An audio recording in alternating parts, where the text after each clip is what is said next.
Praise the Lord. Sabihin po natin ng malakas, praise the Lord. Amen. Sige po tayo makakaupo na.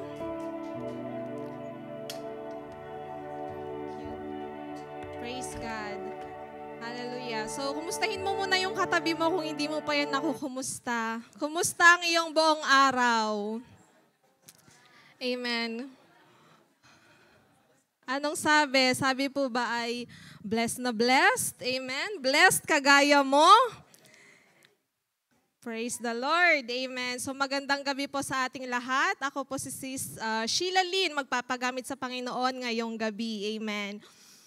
Sige po, bago po tayo mag-start, I would like to pray. Hallelujah. Panginoon, marami pong salamat sa isang napakagandang opportunity upang magamit mo, Panginoon, maging vessel ng iyong mga salita. I declare, Panginoon, ay ikaw ang siyang mangusap, Panginoon, sa aking puso at ang iyong mga salita lamang, ang iyong mga revelasyon, Panginoon, ang siyang maihayag ko ngayong gabi, O Lord God. Bless each and everyone, Panginoon. Bless our heart, our ears, our eyes. Hallelujah. And I declare, Panginoon, that the Word of God will not just bring us wisdom, but Lord, it will change, hallelujah, our heart. It will change our eyes, and it will change our life. Hallelujah. Thank you, Lord. We love you, and we bring you back all the highest glory, honor, and praises in Jesus' mighty name. Amen and amen. Praise the Lord. Amen. So, when the theme for this month was released, amen, usually po kasi mga end of, for example, mga second week, nire-release na po yan sa amin ni Pastor Don, amen, kung ano yung magiging theme, amen, for the next month, amen. So, nung na-receive po namin, amen, yung theme for the month of March, which was returning to God, ang first impression po sa akin was, returning to God, it's for the unbelievers, amen, who are not yet returning to God, yung mga nasa world pa, yung mga hindi pa naniniwala at nananampalataya sa Diyos. Amen. However, when I received naman the notification of assignment, amen, na sis, ikaw ang naka-assign, amen, sa March 12 midweek service, amen, unti-unti ko pong mineditate yung Word of God dun sa ating theme verse, na which is Joel chapter 2 verse 12, and God slowly revealed to me na hindi lang pala ito para sa mga unbelievers. Amen. It is for everyone. Amen. Even to us, amen, na nasa Panginoon na. Amen. Na nasa Lord na, meron ng faith. Amen. This theme is still for us. Amen. First, of course, yung mga hindi pa nasa Panginoon, it is our prayer, amen, that they will return to God. Amen. And hindi lang po natin basta ipinapanalangin, kundi sinasamahan po natin ng action. Amen. Tinutulungan po natin sila, wini-win natin sila, at ginaguide natin sila para naman ma-find nila, matagpuan nila yung way nila to return to God. Amen. Ano po ba daw ang ibig sabihin ng return? Salitang return, amen. Sa English po, amen, so English subject muna tayo ngayon, amen. Sa English po, ang return, amen, ay may dalawang part. Yung re na prefix, amen, na ang ibig sabihin ay again or back, amen, at yung word na turn. Therefore, ang ibig po palang sabihin ng return is to turn back or go back or come back, amen. At kailan po natin ginagamit ang word na return? We use return if you are once in that same place before, amen. Sabi nga ni Pastora nung preaching niya nung Sunday, amen, babalik ka lang sa lugar kapag galing ka na doon. Amen. So when do we use the word return? Kapag return to your country, bakit sinasabing return to your country? Kasi taga doon ka nanirahan dati, babalik ka lang. Amen. Umalis ka at bumalik ka, kaya return. Amen yung term. Amen. So bakit natin ginagamit yung word na return sa ating theme verse? Bakit hindi come to God? Bakit hindi turn to God, amen, kundi returning to God. Kasi, amen, we are originally with God. Amen. Dati na tayong nasa Panginoon. He created us. He formed us in His image and His likeness. Amen. Sinabi po yan Sa Genesis chapter 1 verse 27, amen, tayo lang yung umalis, amen. Tayo lang yung lumayo sa piling ng Panginoon, amen. At pangalawa, nasabi ko kanina, na-mention ko kanina, na itong team na ito ay hindi lamang para sa mga unbelievers, kundi para rin sa mga nasa Panginoon na, amen, na minsan nakakaranas na din ng spiritual dryness, amen, ng unfruitfulness, ng complacency, yung pagkawala ng joy sa paglilingkod sa Panginoon, yung naglilingkod ka na lang para masabi na present ka, amen. Pero ang totoo, parang nawawalan na ng appeal ang word ni Lord sa'yo, nawawalan na ng rema, amen. Yung the Lord is telling you to trust Him, and do not doubt. Amen? Pero mas pinipili mo pa rin magtiwala sa sarili mong kakayahan. Amen? Yung oo nga, merong lugar ang Lord sa puso mo, pero hindi na siya ang una. Amen? Kundi pangalawa, pangatlo, or worst, panghuli pa. Amen? The Lord is telling us, return to me. Amen? Return to God. Amen? So ano po ba ang context or background, amen, ng verse na ito sa Joel chapter 2 verse 12. So at the time of Prophet Joel, Judah was not right with God. Amen? At nung panahong iyon, ginamit po ng Panginoon ang plague of locust as a judgment to Israel sa kanilang mga kasalanan. Amen? So bakit plague of locust ang ginamit ng Diyos? Amen? Dahil po, kapag ka nagkaroon ng plague of locusts at that time, it will be a great loss for Israel. Amen. Pag nasira ang kanilang mga vegetation, malaki pong iyong kawalan sa kanila kasi sa kanilang vegetation nila nakukuha lahat ng pangangailangan nila. In short, nandito ang kanilang treasure. Amen. So sinabi po dito, kung babasahin po natin magmula chapter 1, ang book of Joel, dito po sinabi kung ano yung mararanasan nila kapag nagkaroon ng plague of locust. Sabi sa Joel 1:5, iraran ko lang po ng mabilis, lost of grapes for making wine. The sweet wine is cut off from your mouth. Ayan. Destruction of figs. It has laid waste my vine and splintered my fig tree. Mawawalan din ng grain or wine for offerings at the temple. At destruction of grain, which would result in no bread. The field are destroyed, the ground mourns because the grain is destroyed. Mawawalan din po ng wheat and barley. Mawawalan din ng mga fruits from trees. Mawawalan din ng olives. Amen. So wala na ring olive oil, wala na silang oil na gagamitin. At wala ring food para sa kanilang mga livestock. So kapag nawala ang lahat ng ito sa kanila, yung pinanggagalingan ng kanilang kasaganahan, they will start calling on to God.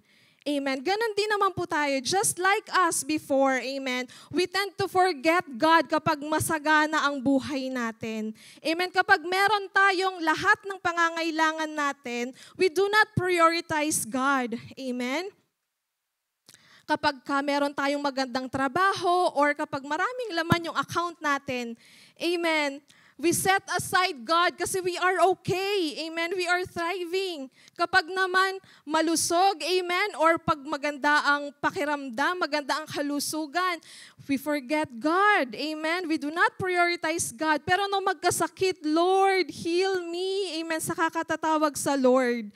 Amen. Minsan nga hindi mo na bumabalik agad sa Diyos, kundi nagtitiwala muna sa tao at sa gawa ng mga tao. Kapag wala pa rin effect, saka pa lang tatawag sa Panginoon. Amen. Doon pa lang maaalala ang Panginoon.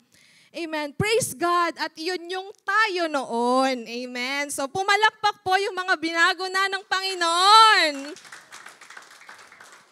Amen. Mabuti pa rin po ang Panginoon. Amen. Merciful at puno ng grace. Amen. Kasi kahit gaano tayo kamakasalanan noon, mga anak niya, hindi, kahit na nakalimot tayo sa Kanya, His judgment does not come right away. Amen. Hindi siya agad-agad nagpaparusa. Napansin niyo po ba yun? Amen. Kapag nagbabasa tayo sa Old Testament, palagi muna siyang nagbibigay ng warning. Amen. Sa mga Israelites. Nagpapadala muna siya ng prophet. Amen. Para sabihin sa kanila na, oh, you are not right with God. Ganito yung mga ginagawa niyong mga kasalanan. Mag-repent kayo, mag-fast. Amen. At bumalik sa Panginoon. Amen. He always give time para makapagbago tayo ng isip. Amen. Para makapagbago tayo ng heart at para bumalik tayo sa Panginoon. Amen. Para tayo makapag-repent at makapag-return sa Kanya. And even now, alam niyo po ba na we are living in the time of God's grace? Amen. This is the time that God has given for us para lahat ng tao ay bumalik sa Kanya bago siya bumalik ulit. Amen.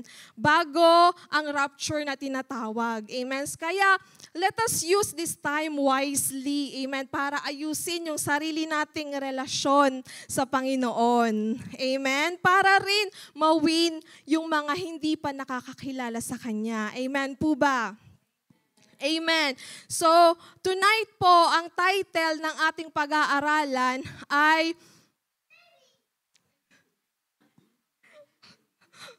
U-turn. Amen. Kapag tayo ay napapalayo sa Panginoon, U-turn. Kapag tayo ay napapamahal sa mundo, anong ating gagawin? U-turn. Amen. Kapag naligaw tayo ng landas, U-turn. Amen. Kapag mas napapalamang na yung ako kesa sa siya, amen. U-turn. Amen. So tayo po ay mayroong pag-aaralang 3 points, amen, ngayong gabi na mag-a-answer sa mga tanong na kailan, when, to whom, kanino, at how, paano, amen, tayo magbabalik sa Panginoon, amen. Number 1, you turn now, amen. Sabi sa Joel chapter 2 verse 12a, that is why the Lord says, turn to me now while there is time. Amen. So, kailangan po nating maintindihan yung urgency of repentance. Amen. Ang repentance po is not something to delay. Amen. Dahil ang bukas po ay hindi sigurado. Amen. Tomorrow is not promised. Sabi po sa 1 Thessalonians chapter 5 verse 2, for you know quite well that the day of the Lord's return will come unexpectedly, like a thief in the night. Amen. So wag mo nang ipagpabukas yung pag-return or pag-repent sa Panginoon. Amen. Baka bukas, rapture na. Amen. So God's invitation is open, but we must respond while we have the opportunity. Amen. And that opportunity is now. Amen. Marami pong tao na nag-aantay pa, amen, hanggang sa wala na silang other option but to return to God until they have resorted every possible human solution, amen, until ma-reach na nila yung dead end. Amen. So tayo bilang mga anak ng Diyos, huwag tayong manatili sa kasalanan. Amen? Kapag ni-reveal ng Panginoon sa atin na yung ginagawa natin ay hindi according sa Kanyang will at purpose, you turn agad. Amen? You turn now. Kasi ano yung namimiss natin? Amen? Kapag nananatili tayo sa kasalanan, sa hindi will ng Panginoon, namimiss natin yung protection ng Lord. Amen. Yung pagpapala ng Lord, blessings. Amen. Yung kapayapaan ng Lord. Yung kapahingahan na nanggagaling sa Panginoon. Amen. Yung joy na nanggagaling kay Lord. Amen. At higit sa lahat, mas napapalayo tayo sa pangako ng Lord sa atin. Amen. Mas tumatagal yung answered prayer natin. Amen. And that's too much to lose para lang sa mga temporary things na mundong ito. Amen. Kaya tayo, you turn agad. Amen. Sabi po sa 2 Corinthians chapter 6 verse 2, for God says, at just the right time I heard you. On the day of salvation I helped you. Indeed, the right time is now. Today is the day of salvation. Amen. Kailan daw ang right time? Amen. So what's stopping you from turning back to God today? Amen. Ano po yung naghihinder sa atin? Amen. Manalangin po tayo sa Panginoon. Amen. And I am sure that He will answer us. Amen. Without condemnation, ano man yung ginawa mong mali, hindi ka i-condemn ng Panginoon. Amen. But He will answer you with love. Amen. With comfort and with forgiveness. Amen. Number 2, you turn to God. Amen. Sabi sa Joel chapter 2 verse 13b, return to the Lord your God, for He is merciful and compassionate, slow to get angry and filled with unfailing love. He is eager to relent and not punish. Amen. So no matter how far you've gone, gaano ka man lumayo sa Panginoon, God welcomes you back. Amen. Alam niyo po, ang ganda ng naging tagumpay ng Panginoon sa krus ng Kalbaryo. Amen. Dahil walang kasalanan ang hindi niya kayang patawarin. Amen. Ang kapatawaran ng Lord ay hindi depende sa kung maliit man or malaki ang nagawa nating pagkakamali. Amen.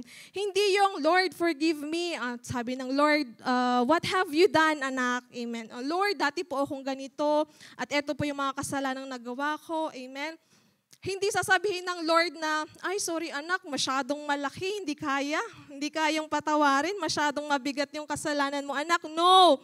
Amen. Sabi nga dun sa ating napag-aralan sa PD, amen. So yung mga hindi pa nagpi-PD dyan, be excited, amen.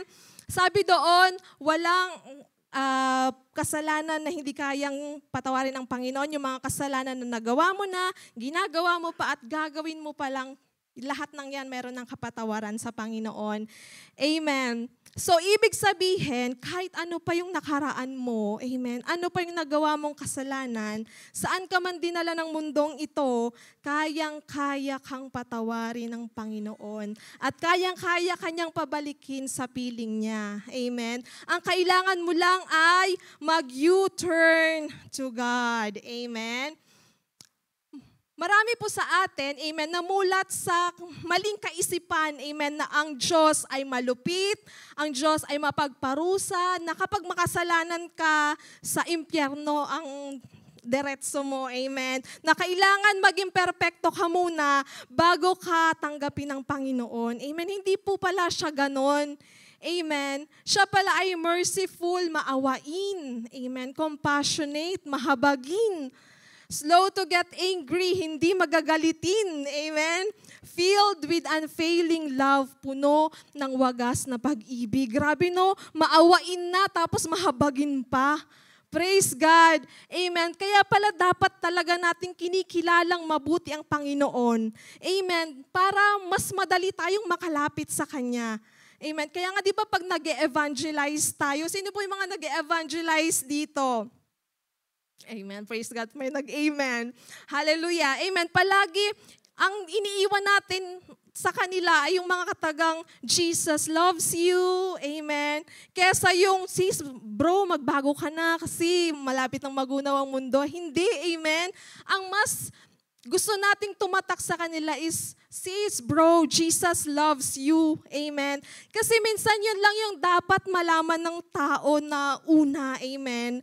Yung pag-ibig ng Diyos para sa atin na anuman yung naging buhay natin, amen, kahit gaano pa man kalaki yung naging pagkakasala natin, yung pag-ibig ng Diyos hindi nagbabago. Amen. God's love is bigger and greater than all the sins of the world combined. Amen. Pag sama-samahin man ang kasamaan ng mundong ito, mas malaki pa rin at mas dakila pa rin ang pag-ibig ng Diyos. Amen. God is not waiting to punish. He is waiting to restore. Amen. Hindi kanya inaantay bumalik sa kanya para parusahan ka. Amen. Kundi para i-restore ka.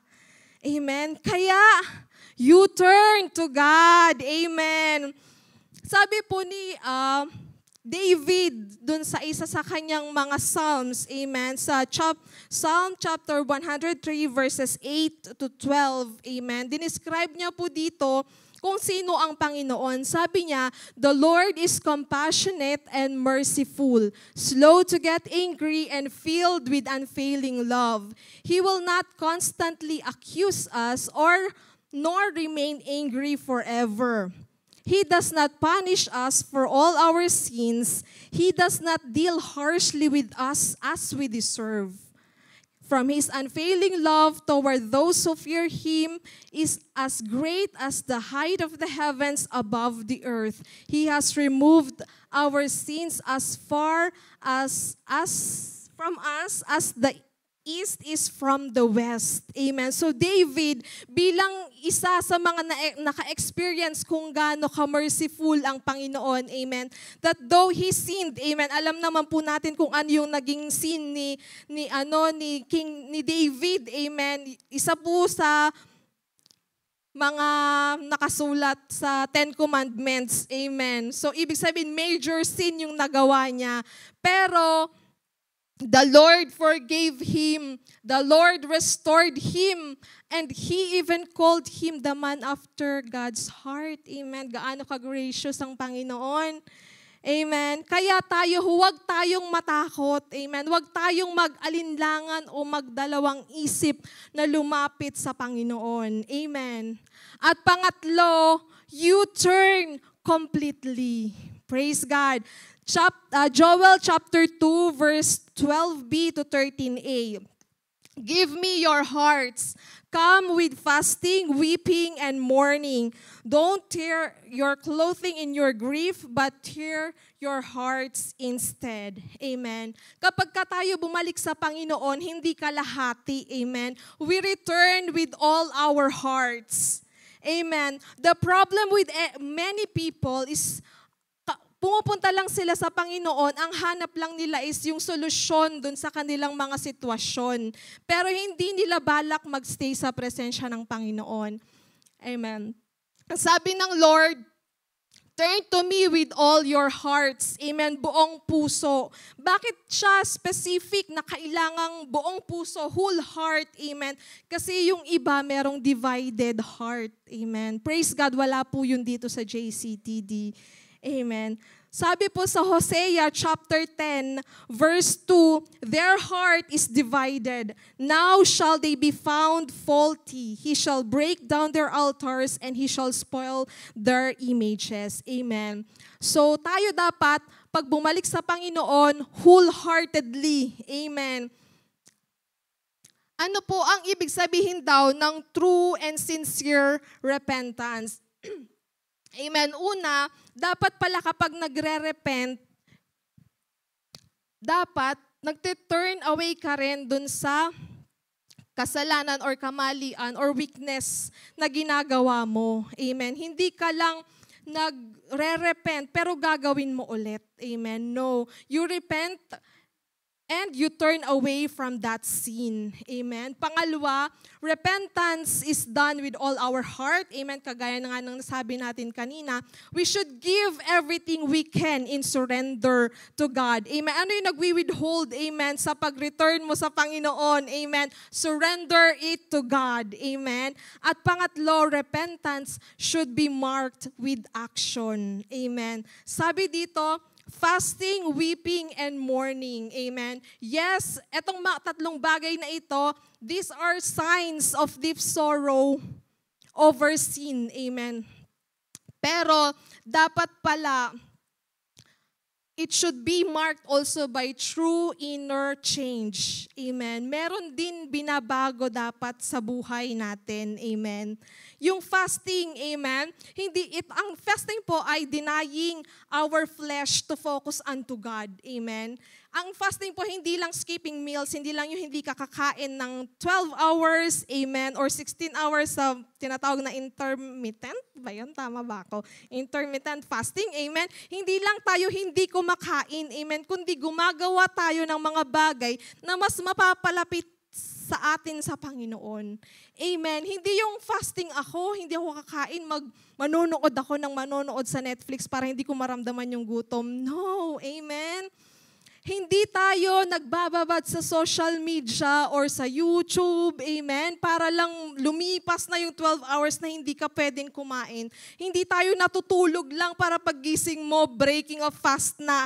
Hindi, amen. Dapat ang mga ginagawa natin at the time we are fasting is praying, amen, studying God's Word, worshiping, having fellowship with the Holy Spirit, amen, yung mga bagay na mas magpapalapit sa atin sa Panginoon. Amen. Weeping and mourning, etong a broken heart over sin, dapat pala, kapag sinabing weeping and mourning, hindi ka lang naiiyak or hindi ka lang nagdadalamhati dahil dun sa consequences ng sin mo, kung hindi doon mismo sa sin. Amen. Hindi ka lang malungkot or broken-hearted dahil ito yung naging consequences ng maling ginagawa ko. Hindi. Dapat yung weeping and mourning mo is caused ng broken heart over the sin itself. Amen. Sabi sa Psalm chapter 51 verse 17, "My sacrifice, O God, is a broken spirit, a broken and a contrite heart." Amen. So kapag nagawa natin itong tatlong bagay na ito, amen, yung mga points natin kanina, ano-ano yon? You turn now, you turn to God, at you turn completely.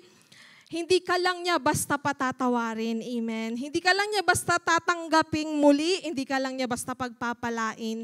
Hindi ka lang niya basta ire-restore, amen, kundi ito pa ang pinakamasarap. Gagamitin ka niya para sa kapurihan niya. Amen. Sabi po dito sa Joel chapter 2 verse 28, "And afterward, I will pour out my spirit on all people. Your sons and daughters will prophesy. Your old men will dream dreams.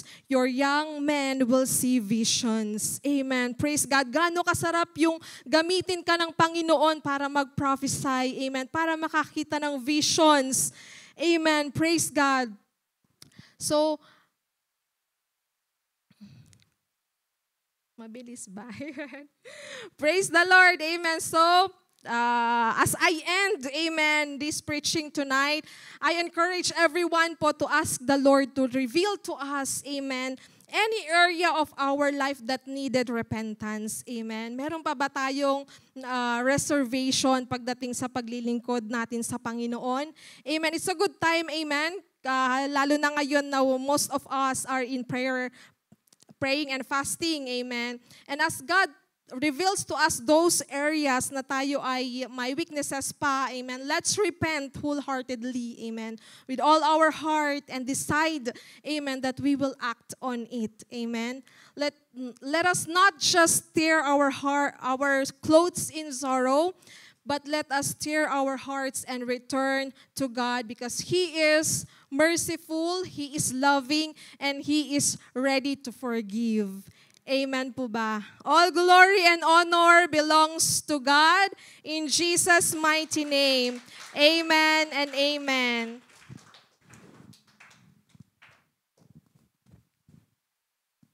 Amen. May we invite Reverend Don for